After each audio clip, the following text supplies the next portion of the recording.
I hadn't opened the front door in 3 days. Not because I couldn't, just because I didn't need to. Everything I need is inside. Food gets delivered. Work is remote. Windows stay closed. Curtains stay drawn. Outside is too big anyway. This morning, though, there was a knock. Not loud, not aggressive, just 3 slow taps. I froze. No one visits me. Another 3 taps. I checked my phone. No delivery notifications, no missed calls. The knocking came again. I told myself it was just someone at the wrong door. It happens. But they didn't leave. Instead, I heard footsteps pacing on the porch, back and forth, like they were waiting. The air in the room started to feel thin. I turned off the lights and stepped away from the door, as if whoever was out there could somehow see through it. The footsteps stopped. Silence. Then, a single knock. Closer this time. Lower, like it wasn't on the door anymore. Like it was against the wall. I stepped back. That's when I noticed something strange. The living room felt wider. The hallway stretched longer than I remembered. The ceiling seemed higher. The space around me felt open. Too open.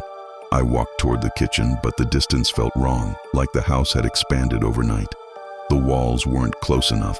There was too much air. My chest tightened. Outside, something scraped softly against the door, not knocking, testing. I moved toward the window, just enough to peek through the curtain. The street was empty, completely empty. No cars, no people, no movement. But it didn't look normal. The sky seemed farther away than usual. The houses across the street looked distant, distorted, like they were retreating.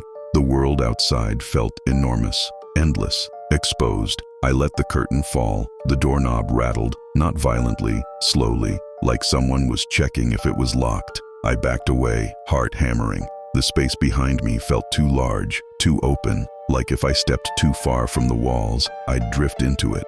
The rattling stopped. Silence again. Then a voice, soft, muffled, from outside the door. "You can't stay in there forever." My stomach dropped. I hadn't told anyone I was home. The voice came again. "It's safer out here." Safer? I looked at the door.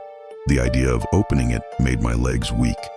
The porch, the yard, the open sky, the street stretching in every direction with nowhere to hide. The thought of stepping into that space made the room spin.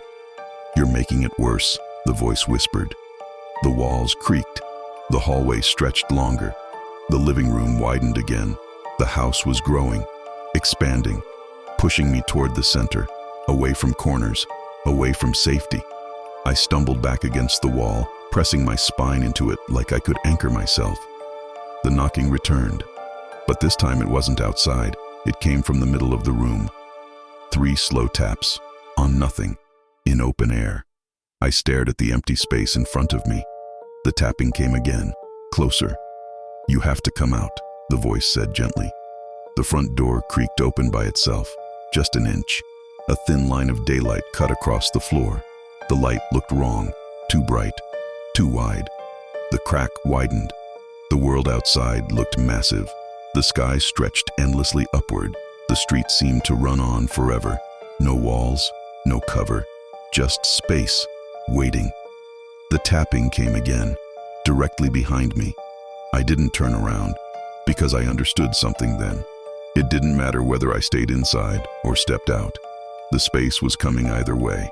The door swung fully open, the wind rushed in, and the house kept expanding.